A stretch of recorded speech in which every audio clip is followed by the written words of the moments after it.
رات کو سونے سے پہلے بائبل مقدس کی یہ 6 آیات پڑھو اور صبح ہوتے ہی معجزہ دیکھو۔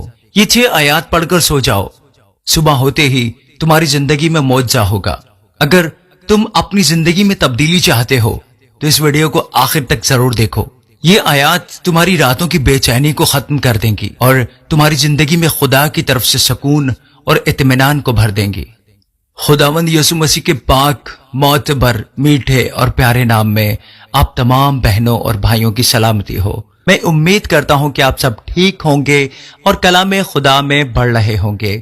خداوند کا شکر ہے کہ آج پھر ہم الگ الگ جگہ سے جمع ہوئے ہیں اور ایک ساتھ مل کر خدا کا کلام سن رہے ہیں اور اس کے نام کی شکر گزاری کر رہے ہیں۔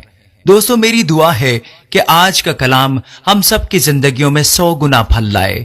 خداوند ہمارے دل و دماغ کو کھول دے تاکہ یہ کلام ہمارے دلوں میں گھر کر سکے اور اس کلام کے وسیلہ سے خداوند ہماری زندگیوں میں آنے والی ساری پریشانیوں کو، مشکلوں کو، مصیبتوں کو آسان کر دے، ہر قسم کی بیماری کو نیست و نابود کر دے اور ہماری زندگیوں میں لڑائی جھگڑے کو ختم کر کے سکون اور اطمینان کو بھر دے۔ اس کلام کے وسیلہ سے خداوند ہمارے بچوں کو برکت دے۔ اس کلام کے وسیلہ سے خداوند ہمارے والدین کو صحت اور تندرستی عطا فرمائے۔ یہ سب کچھ مانگتا اور پا لیتا ہوں خداوند یسوع مسیح کے نام سے، آمین۔ آیت نمبر 1، زبور 4 باب اور اس کی 8ویں آیت۔ میں سلامتی سے لیٹ جاؤں گا اور سو رہوں گا، کیونکہ اے خداوند فقط تو ہی مجھے مطمئن رکھتا ہے۔ دوستو، یہ آیت ہمیں سکھاتی ہے کہ جب ہم سونے جاتے ہیں تو ہمیں خدا پر پورا بھروسہ رکھنا چاہیے۔ یہ آیت ہمیں سکون اور حفاظت کا احساس دلاتی ہے۔ اگر آپ اسے سونے سے پہلے پڑھیں گے تو آپ کی ساری پریشانی اور ڈر دور ہو جائیں گے اور آپ گہری نیند سو سکیں گے۔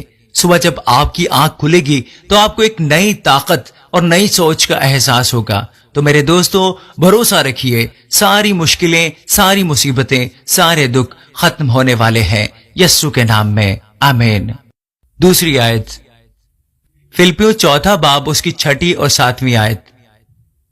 کسی بات کی فکر نہ کرو، بلکہ ہر ایک بات میں تمہاری درخواستیں دعا اور منت کے وسیلہ سے شکر گزاری کے ساتھ خدا کے سامنے پیش کی جائیں، تو خدا کا اطمینان جو سمجھ سے بالکل باہر ہے تمہارے دلوں اور خیالوں کو مسیح یسوع میں محفوظ رکھے گا۔